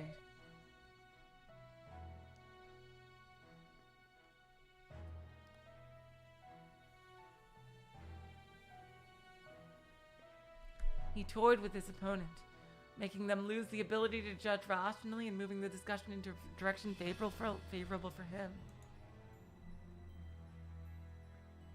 This was completely different from Meiju, who, though he was clever and ruthless, would face his opponents head-on. They mustn't step into the other side's ring. The gentleness disappeared from Rose's face. It took a huge amount of money to buy the special offers windows. All of that was obtained thanks to the suffering our countrymen bore. We cannot hand it over for free. After all, if we dealt with each other using money, the Japanese would just start calling it trade again, right? If this was trade we were talking about, China wouldn't even ever have given Japan so much in gifts. After all, we had absolutely no interest in gifts of rubbish given by a country of Eastern barbarians.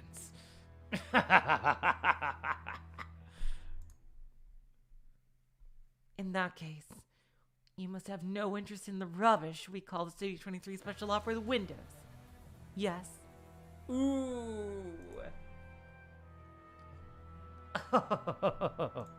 She got you there. Ah, you got me, you got me.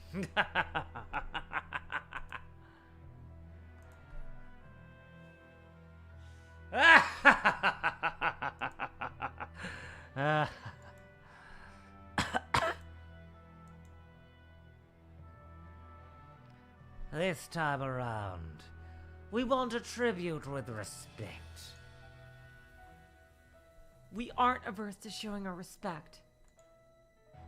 Still, handing over the special offers windows without compensation.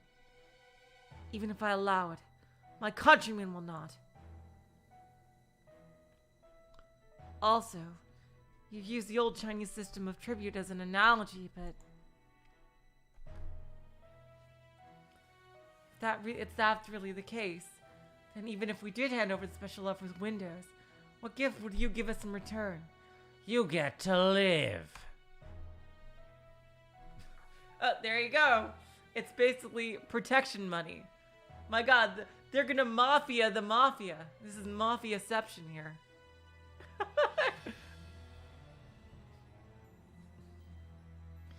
We promise that the comfortable lives of the city folk will continue unabated. That's no different from a simple threat. Whoa, whoa, hold on there. Time out, time out. Don't stare at me with such a scary look on your face. I'm just a messenger. Although I agree with everything that the messenger was saying, I'd rather you didn't glare at me like that.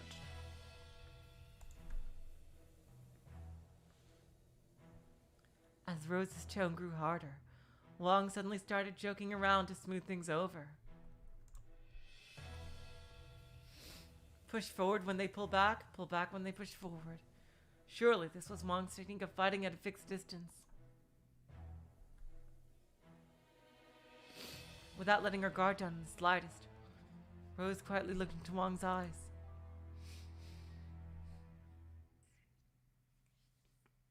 There it is. He acts like he's joking around, but his eyes aren't laughing in the slightest.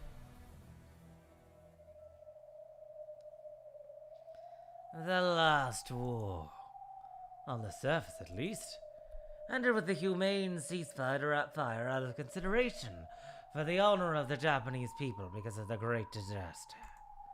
I wonder if they're ever going to talk about the disaster in more detail. But let me be blunt. Japan lost the war, yes. If you feel differently, shall we start it up again right here, right now? Here, in Tokyo. You Japanese lost the war.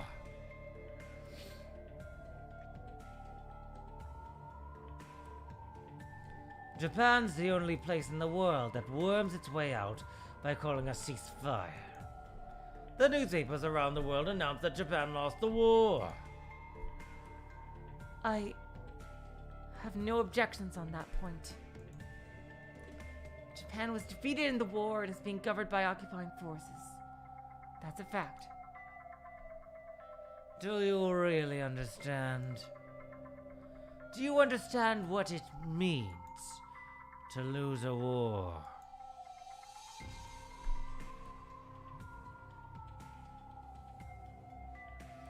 From ancient times until the mid-20th century, war was at its essence nothing more than kill or be killed.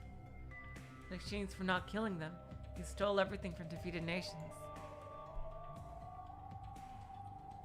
You formed unequal treaties, turned countries into colonies, and treated people like livestock. That was common sense in the kill or be killed world of war.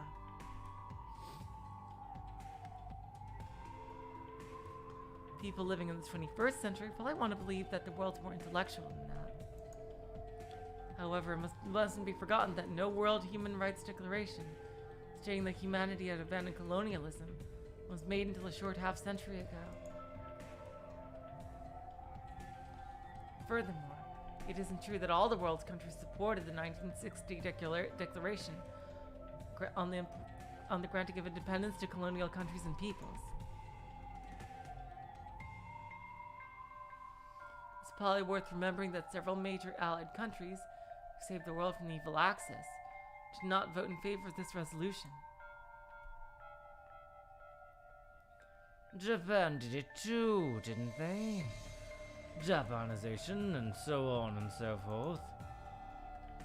If that's one of the rights of the victor state, then it should have been fine for us to do it to Japan too, yes? We could have changed all aspects of your lifestyles to be Chinese. We could have made Chinese the only official language, punishing all those who talked in Japanese. We could have forced you to worship the same things we did. But we didn't do all of that. Do you know why? I don't. Because of love. We had love so it could be seen. Brotherly love for fellow bearers of a culture that extends back to the Yellow River civilization. If we didn't give the Japanese culture, they would still be primitive living in pits. However, our ancestors gave you culture and made it so that you could live a cultural lifestyle as humans. Culturally, we are like a father and a big brother to you. That is something we take pride in. And so, we decided to forgive our small little brother with love during his rebellious stage. Otherwise, why on earth would we propose an unconditional ceasefire?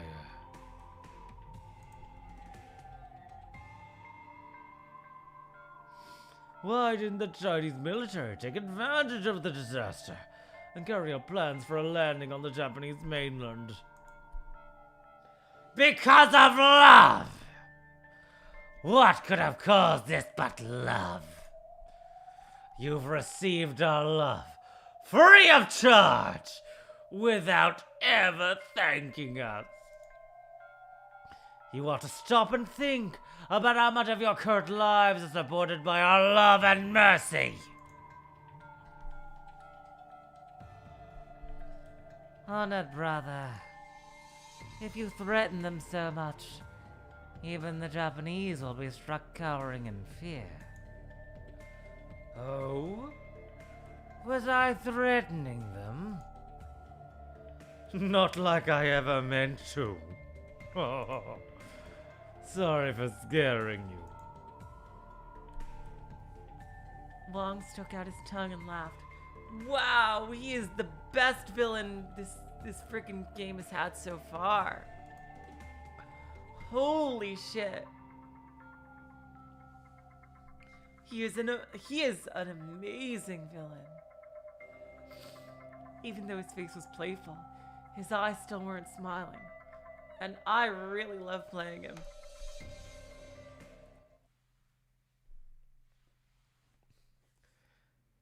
So about that, what'll you do? These conditions of respect the GDS is offering, will you accept them? Or not?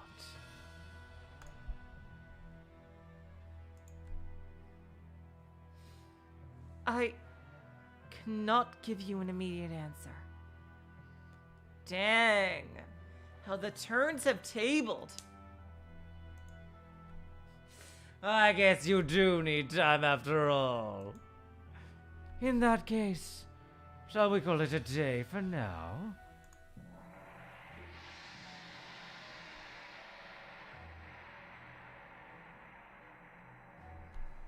At that exact moment, the hour and minute hands of the clocks reached their peak, and the countless clocks began their magnificent jumbled chorus.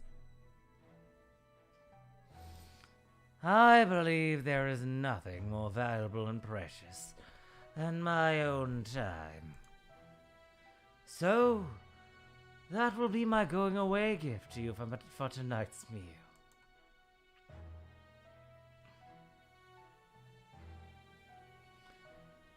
For a time, I would like you to consider how much benevolence lies behind your current lifestyles.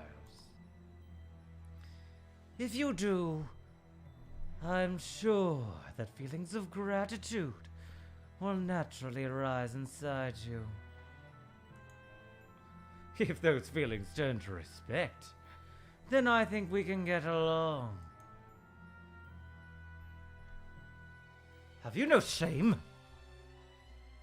As Richard was about to lash back, Rose quickly stopped him. And that's the GDS's position.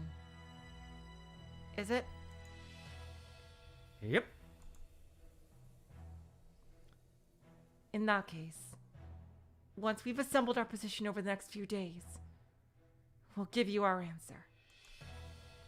Sure. Got it. I'll be waiting. Rose and Richard rose from their seats. Regardless of what your answer is, everything that occurs as a result is your responsibility. I bear no responsibility. Please don't forget that. Okay.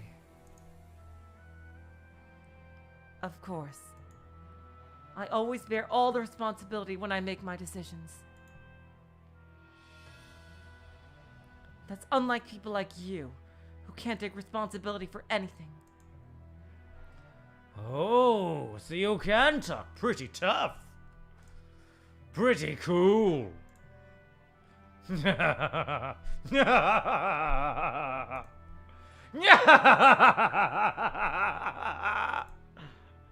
Damn, that is hard to laugh. Ouch. Let's go, Richard Coon. Good job hanging in there. Truly unpleasant. The two of them left at a swift pace. Long watched them go, smiling. As soon as their backs were out of sight, his expressions changed. It returned to the cold grin of a calculating man.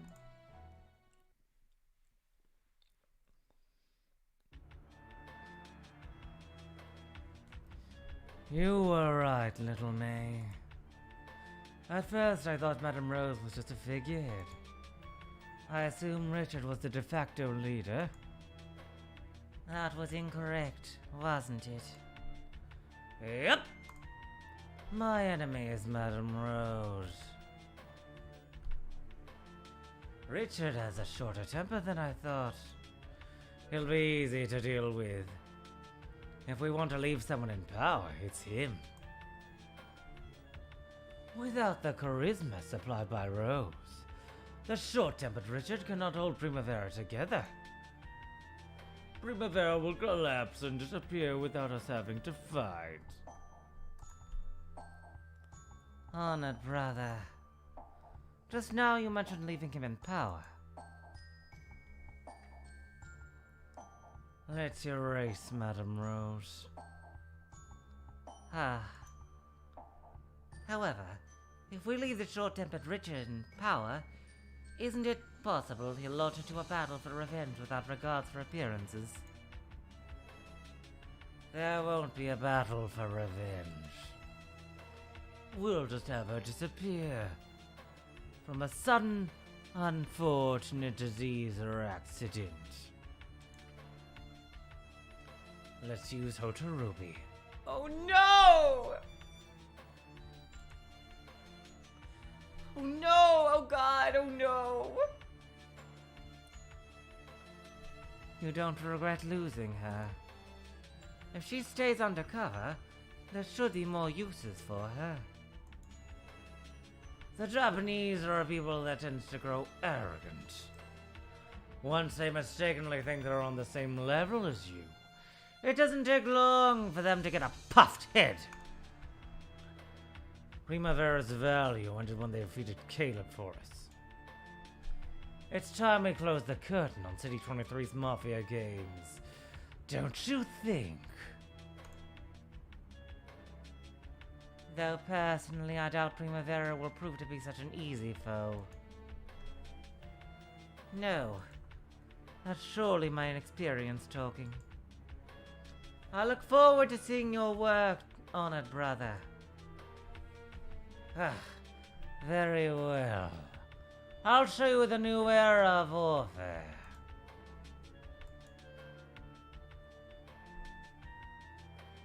Let's have a look at whether his so-called new era of warfare works on Primavera.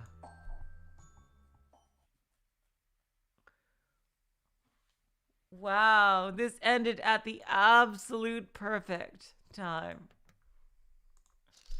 Damn. That was an incredible part.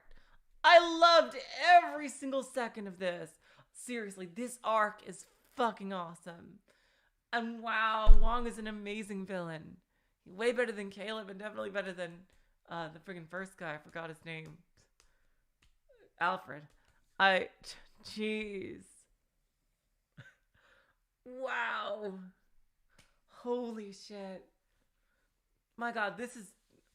I gotta say, like, the first arc was okay. It had a lot of weird shit, like, you know, like the whole things with a lot of the you know, stuff, the constant men and women stuff, which got really weird as it went on, like that, like, women had like superpowers or some shit, and like, I don't know, it got like really weird for some parts, but even though I did like the characters, but this arc has blown it out of the fucking water.